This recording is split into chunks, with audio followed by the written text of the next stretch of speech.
I wonder, thinking about solutions and how we kind of, because you don't just wring your hands in the book about what, you know, how bad things are, but it's very practical in terms of, so what do we do about it?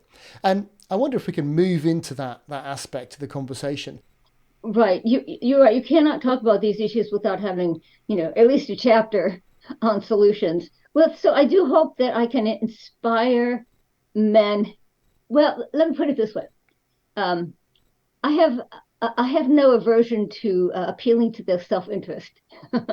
And so I do have a section there on how men benefit from being more engaged fathers.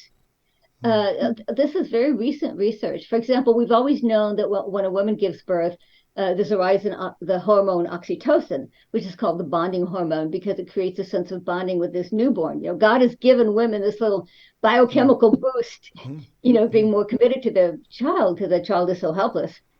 Well, it turns out men also experience a rise in oxytocin. Nobody knew that until recently. They have to be actively holding their child. It's stimulated by tactile sense. So for men, they have to be holding, touching, playing, cuddling their baby. But their oxytocin goes up. So they're getting a biochemical boost as well. They're feeling more committed, more engaged with their child. And then the interesting thing was the most recent study was by an anthropologist who found that the father's oxytocin is actually rising all through his wife's pregnancy. Nobody ever thought to test a man's blood during his wife's pregnancy, apparently. But when they did, they found that he's being biochemically primed all along the way to be an engaged father. And so fathers who do get involved with their children, actually, here's what psychologists call it. They call it the dad brain. There's a nest of neurons in the man's brain that don't get activated unless unless he's an active and involved and engaged father. So you are literally experiencing brain growth when you're deeply engaged with your family. So, why not appeal to men's self-interest that you're going to be a deeper, more fulfilled person if you're involved with your family members. If you're a loving, engaged husband and father, you will Yeah, also be happier. yeah, yeah. And it also goes a long way to explain why, statistically, on a population basis, step parents are much more risky for children than natural biological parents because the former haven't been through that process you just mentioned. Exactly. I mean, everyone on the left and the right agrees that the biological married parents are the gold standard. Yep. They're the gold Yeah. standard. Yeah. Everything else falls short. And it doesn't mean you shouldn't do it. If adoption Yeah. falls short, but it Yeah. doesn't mean you Yeah. shouldn't do it. It just Yeah. means you should know what you're up against. You don't have Yeah. quite the same Yeah. benefits, the biological benefits. Yeah. That's right. And if anything, you should try and promote and look for ways to encourage that gold standard because it's the thing that brings about the best version of the next generation. Why wouldn't we try and do that for our kids? No, I was happy to see that some research on parent substitutes was fairly positive, especially grandparents. So this was a book. It was a 35-year longitudinal study. It won all kinds of awards. It was an excellent study, Mm, mm, and it was specifically on how parents pass along their spiritual, moral, religious convictions. And what if it came up with two surprising results. The first one was a close relationship with the father matters more than the mother. If the father is a committed Christian, um, or whatever his faith tradition is, mm, the children are more likely to follow. mm. My female students aren't happy about that. They say that's not fair, but it's true. I just say I'm sorry. It's a fact. It's a fact. Fathers have Mm, influence whether they mm, want to or not. mm, But the second thing they found is it only works if the father has a close, loving relationship with the child. In mm, other words, if he's a leader in the community, a pillar of the church, morally a moral exemplar, mm. but he's perceived by his child as being cold and distant, the child will not follow him. They will not Yeah, follow him in his yeah, faith yeah, tradition. his religious convictions, the kid won't follow him. So Makes sense. it is the father that counts more, but it has to be a close and warm relationship. But in the book, so all of this, there was a huge study published in a book. They gave one chapter to grandparents because they found that grandparents, extended family, and other father substitutes can still have a big impact. And so that's helpful. When you realize that America has 40% of American children live apart from their natural father. It is the highest rate of single parenthood in the world. And so that's why we also have to look at, are there ways that we can engage other people as father substitutes? So that means it's something we can all do, right? We can all contribute to. I think every church should have, I would like to see churches have a higher priority on fatherless boys, fatherless boys in particular, a real mentoring program to fatherless boys. Yeah, trying to break the cycle. That's right. And encourage father figures and encourage future fatherhood as a definition of masculinity. Absolutely right. And the church is in a great place to do that, actually. Yes, I just have never heard of one that had a special ministry to fatherless boys, but I think it's time. And as you know, boys are falling behind. This is, part of the early chapter of my book where I have to show why do we need this book. It's because boys are falling behind. With 40% single parenthood, it's showing up. At all levels of education, boys are falling behind, starting in kindergarten because they don't have as good fine motor control, so they can't operate as scissors as well. So already they feel like they're falling behind. I love it. Yeah, pastors, if you're listening, if you've got a pastor, then pass it on. Let's have ministries for fatherless boys. Let's get them in and let's minister to them. What a fantastic idea, Nancy. And insofar as there is a growth in toxic behavior in men, this is why. Fatherlessness then leads to them getting behind in school. Colleges are now 60% female, only 40% male. More women than men go to graduate school and even professional school like law and medicine. And then as adults, men are falling behind where they were. They're more likely to be homeless, mentally ill, unemployed, in jail. 90% of prison inmates are male. And unemployment has gone up. So it's not even showing up in the normal statistics because they've stopped looking for it. But researchers tell us that male unemployment is now at Great Depression era levels. And we all remember what a crisis that was. So that was a shock. And then male life expectancy has gone down. Women's has stayed the same, so it's not a general trend. Male life expectancy has gone down in recent years. So that there's a science magazine called The New Scientist that said the major demographic factor today in early death is being male. Yeah. So the suicide rates are just huge, among males, among young males as well. And again, it's because of that lack of vision, that lack of hope, that lack of meaning and feeling of purpose. And actually the church is right in a place to be able to give that to young men. And I love the idea. We should, what a great response from this video that people around the country should start up programs reaching out with just that. I think it's a marvelous idea.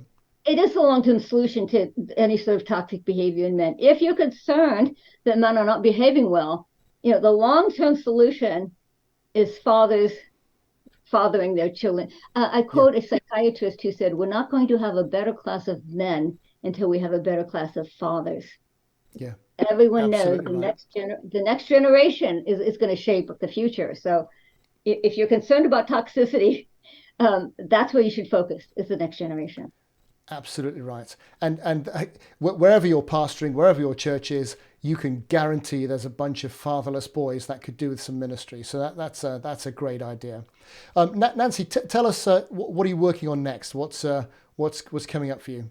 Oh, that's a tough one, because every book I've written, I've known long in advance what I was going to do.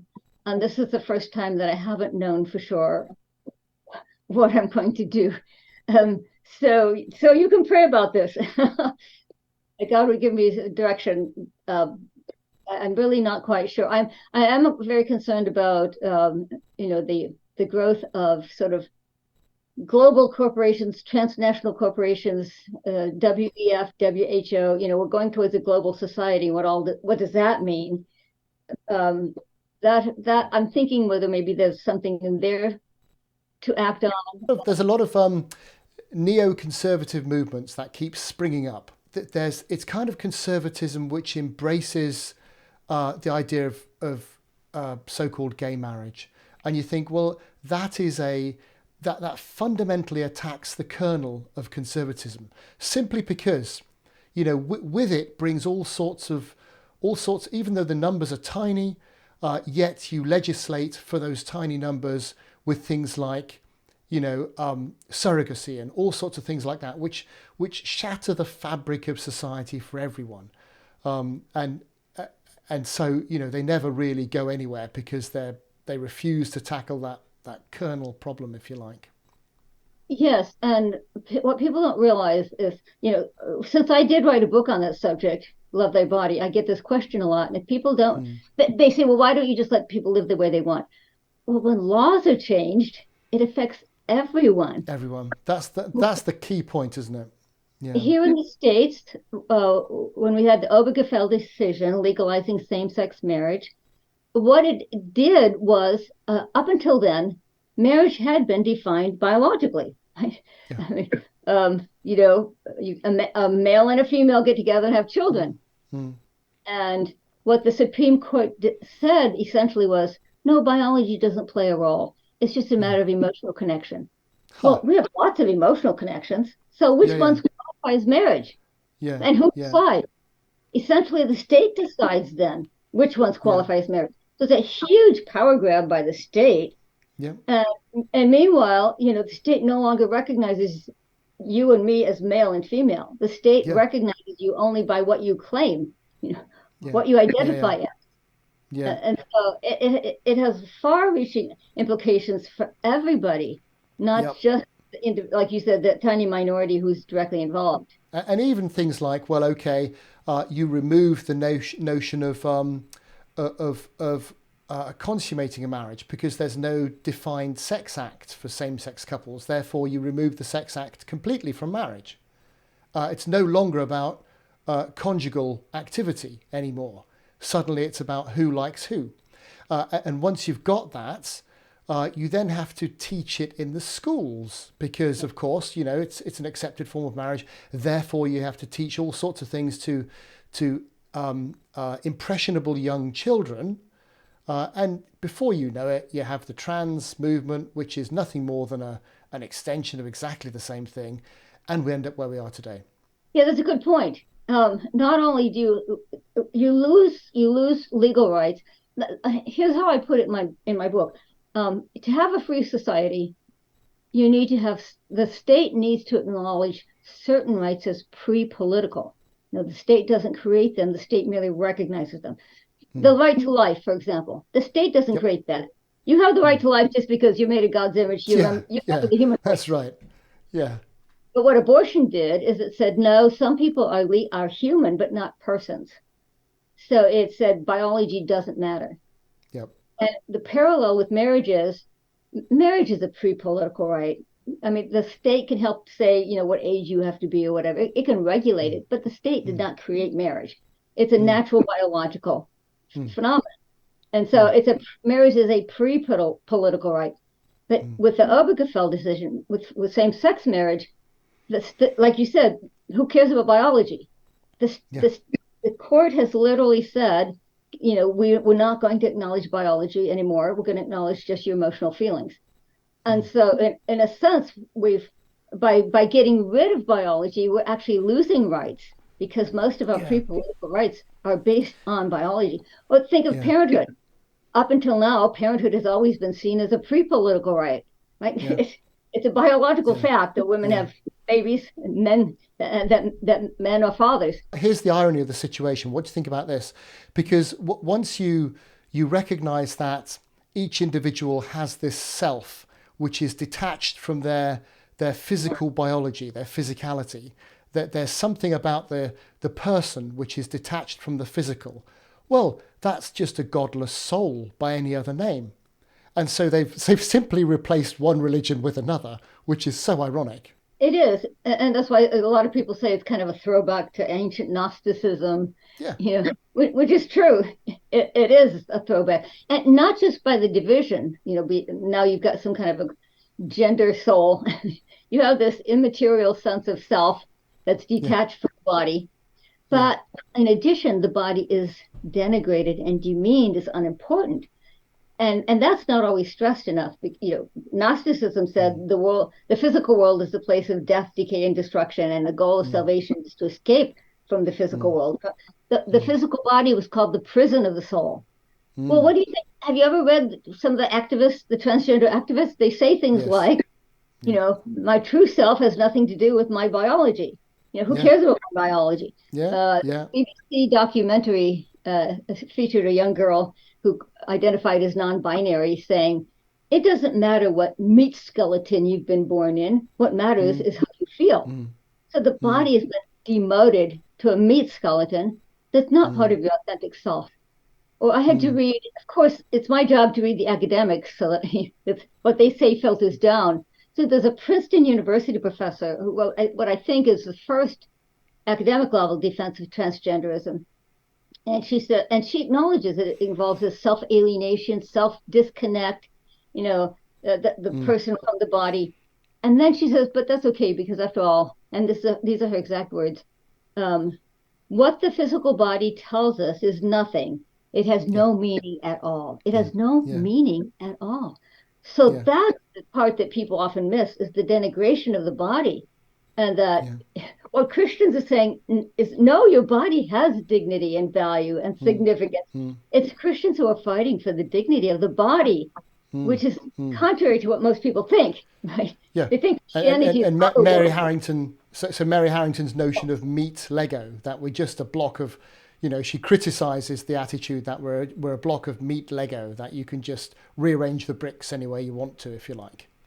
Yeah, she's really And good on this. Is that she's one of the few people from a non-Christian perspective who's really understood that distinction. Oh, you yeah, might know Oliver O'Donovan. Oliver O'Donovan. Do yep, you know him? He's a yep, British yep, theologian.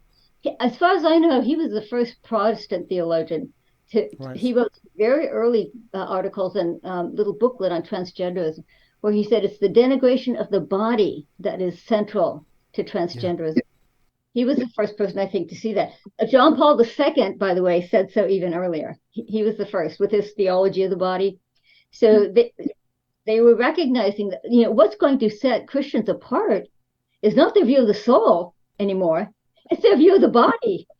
So, we're thought to be these otherworldly people who don't care about this world, but compared to the secular atheist view of the body, we have a much higher view of its value and significance and its dignity.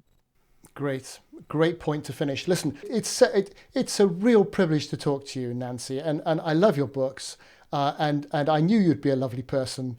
Just because how could you not be when you write such wonderful books? So thank you so much. Whatever you do next, will you come back and tell us about it? Oh, sure. Thank you. Thank you. I Great. appreciate Uh, that. Professor Piercy, it's a real privilege. Nancy Piercy, thank you very much. Thank you.